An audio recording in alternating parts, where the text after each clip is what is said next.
Je commencerai tout d'abord par remercier le Premier ministre pour la confiance qu'il me place en me reconduisant de la charge des questions humanitaires et de la solidarité.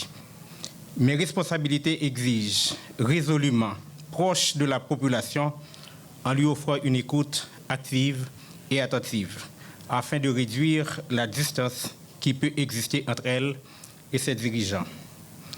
Monsieur le Premier ministre, comme vous le savez, les défis sont énormes, mais je n'ai pas frémi pour autant.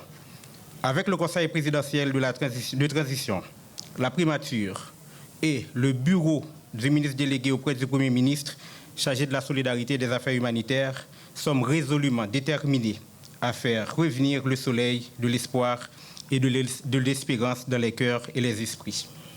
Nos démarches continueront à être marquées par une grande empathie. Il est temps que l'État montre son vrai visage humain. Même si il n'y a pas pitié, mais en pile volonté, avec détermination, nous avons fait une grosse différence pour faire la vie retourner fleurie dans le peuple haïtien.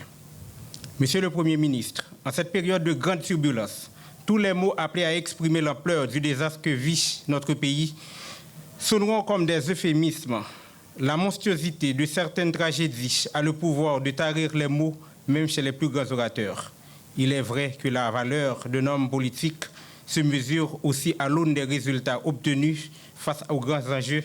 D'ailleurs, dans le cas à nous, c'est un moment difficile.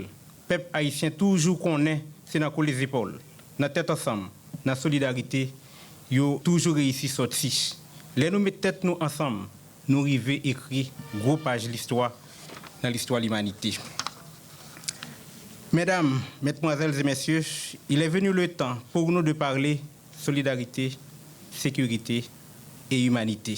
Si nous voulons entamer le vrai virage vers le nouveau et définitif départ, car, après tout, la solidarité est une valeur profondément ancrée dans la culture haïtienne qui est occultée malheureusement par la crise humanitaire qui nous ronge.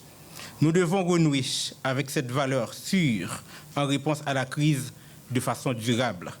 Quand l'haïtien vous dit, par exemple, manger sous du fait pas mettre, si gen pour yon, gen pour deux, ou encore, qui ne se souvient pas de cet élan de solidarité qui nous habitait tous et toutes au lendemain du 12 janvier 2010. À mes collègues ministres, je lance un appel à la mise en commun, à l'addition de nos efforts et à la mutualisation de nos ressources. Condition sine qua non pour transformer les souhaits et la volonté du Premier ministre exprimés lors de son investiture en fait palpable et indéniable. Vous pouvez compter ou continuer à compter sur moi, chers membres du cabinet ministériel, sur ma disponibilité qui se veut totale et infatigable. La population a toujours exigé d'être au courant de tout ce qui s'est fait au sommet de l'État. Elle réclame de la transparence. Moi, à mon niveau, la garde a informé des solutions adoptées dans le but d'adresser les problèmes qui l'épuisent.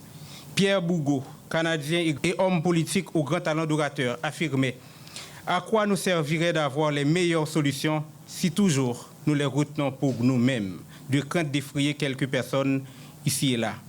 Les plus grandes vérités sont souvent les plus difficiles à formuler, à entendre, à accepter, mais pourtant celles qui libèrent. En tant que ministre délégué auprès du Premier ministre à la solidarité et aux affaires humanitaires, je me positionnerai toujours le plus proche des desiderata des plus vulnérables.